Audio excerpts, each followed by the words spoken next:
je danse le Mia.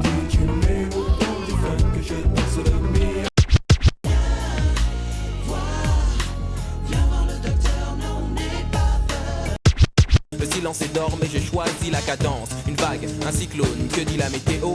Qui sème le vent récolte le tempo. Même si vous n'écoutez pas de rap, vous avez forcément reconnu certains de ces extraits. De nombreux albums sortis entre les années 90 et les années 2000 sont aujourd'hui considérés comme de véritables classiques. Et si ce terme classique reste subjectif et n'a pas vraiment de définition, un classique, pour la vie générale, c'est un album qui fait l'unanimité, ou presque, qui dure dans le temps et qui influence les artistes et les auditeurs. Et plus j'écoute d'albums, moins j'en trouve qui pourraient répondre à ces trois critères à notre époque. Salut à tous, c'est Jude, et aujourd'hui je me pose la question, pourquoi moins de classiques émergent dans le rap français?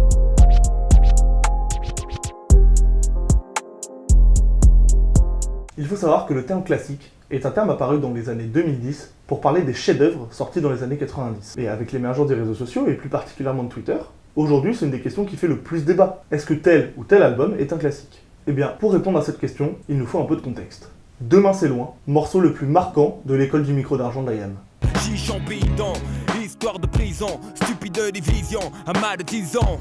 Au cliché d'Orient, cuisine au piment, joli nom d'arbre pour des bâtiments dans la forêt de ciment. Quand on parle de classique, cet album est l'un des premiers qui vient directement dans la conversation, et en même temps, c'est un peu l'exemple parfait. Sorti en 1997, L'école du micro d'argent est le troisième album du groupe IAM, composé entre autres des rappeurs Shuriken et Akhenaton.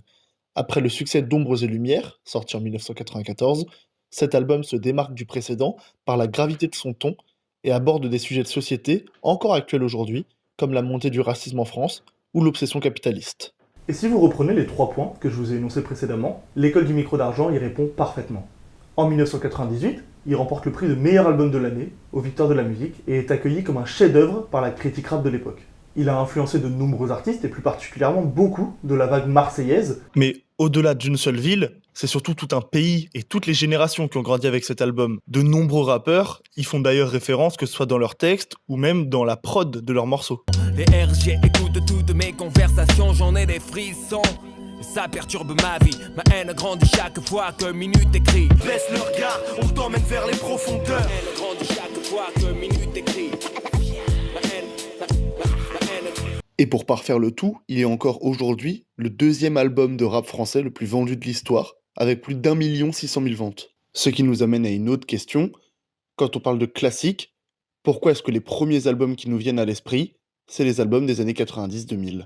Eh bien, tout d'abord, parce que ces albums étaient les premiers à décrire une vie qui était trop passée sous silence à l'époque. Avant de devenir la musique la plus écoutée de France, le rap était vu par la population comme une musique de banlieue, une musique méprisée. Et les rappeurs de l'époque, ils se servaient de cette musique pour raconter leur quotidien, transmettre des messages. J'ai hérité de la violence, ça afflue sur mes compositions. Qui prétend faire du rap sans prendre position? Bref, les albums qui sont devenus classiques étaient des albums cohérents et engagés, et le temps leur a donné raison. Dans les années 2000, tous les rappeurs louaient les mérites de leurs inspirations, des albums qu'ils avaient le plus écoutés dans leur jeunesse et qui les avaient forgés. Et les artistes qui ont été forgés justement par cette musique des années 90, c'est Booba, c'est Rof, c'est Salif, c'est Diams, et encore plein d'autres.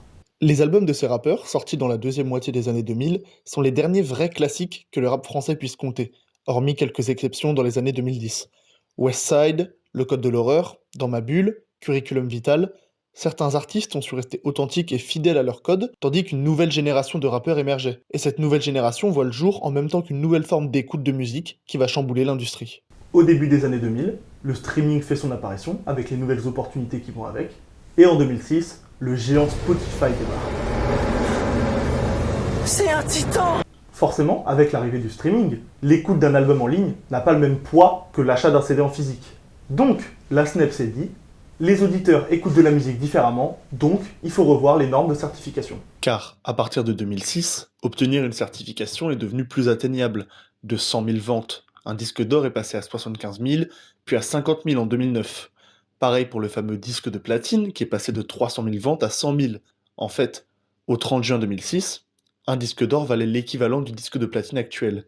Et les rappeurs, quand ils ont vu ces nouvelles normes, ils étaient un peu comme ça.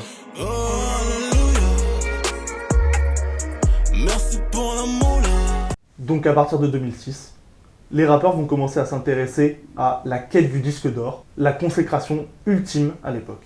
Et au fur et à mesure, les maisons de disques elles aussi prennent de l'ampleur, parce que dans le milieu des années 2000, les labels, Ils ont bien compris qu'il y avait de l'argent à se faire. Et argent et authenticité, ça va rarement ensemble. Famille, santé, travail, je suis dans les vieilles riches. Pourquoi les artistes deviennent nuls quand ils deviennent riches? Donc, les albums plaisent moins, les singles sont de plus en plus privilégiés, et l'importance d'avoir des sons qui peuvent passer en radio dans un album, ça devient également une priorité. Planète Rap. J'apprécie à moitié franchement ce qui vient de se passer là. Et ce schéma est encore plus présent aujourd'hui, puisque de nos jours, le streaming domine les moyens d'écoute de musique. Les têtes d'affiche pondent des albums pour les certifications.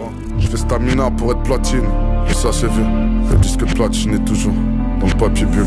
Les mélodies sont utilisées pour suivre les tendances des réseaux sociaux, et tout est orchestré pour faire le plus de ventes. Donc les auditeurs ont l'impression d'entendre toujours la même chose, toujours les mêmes thèmes. Et un album qui raconte la même chose que tout le monde, il sort pas du lot. Et évidemment, il va pas marquer les esprits sur le long terme. Car aujourd'hui, beaucoup de gens font du rap. L'industrie musicale est même rentrée dans une ère de fast-food music, c'est-à-dire une musique qui se consomme sans qu'on ait le temps de la digérer. Plus d'une vingtaine de nouveaux albums sortent chaque semaine, et les labels doivent faire en sorte que leurs protégés fassent leurs ventes. Et dans cette masse de surconsommation, les classiques se perdent. Mais du coup, est-ce que des classiques peuvent encore émerger? Eh bien oui, car au-delà du rap de maison de disques conditionné pour vendre, aujourd'hui, de nombreux rappeurs sont de nouveau à la recherche du classique. Je viens du bassin parisien, je te regarde de haut et je suis pas sympathique. Je fais pas le rap que c'est qu'un pratique. Très peu probable que je tape un platine, faut que je fasse un classique. Il pleut comme vache qui pisse. J'ai bu ma soupe, mangé mon pain noir et ma vache qui rit. Je dois faire un classique, une famille, un enfant. Je prie pour que papy ne parle pas si vite. Devant le quartier, le trafic. 3 ans de studio parce que je m'étais juré que mon premier album serait un putain de classique. Que ce soit par du rap qui reprend les codes ancestraux, ou par des albums au format novateur, ou même par des nouveaux styles de musique qui émergent, le rap se porte bien. Par exemple, Alpha One, Dinos, Nekfeu et bien d'autres remettent en avant le goût de la rime, la technicité dans les textes. Du côté du format des albums aussi, on observe une vraie prise de risque chez certains des artistes. SCH ou Laylo sortent par exemple des albums concept avec un fond et une atmosphère commune. De l'eau a coulé sous les ponts et t'arrives te regarder dans le miroir et te sourire.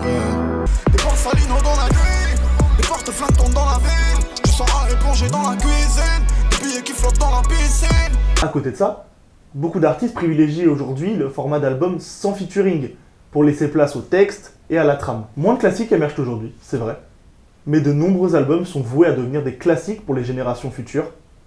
Après tout est une question de temps.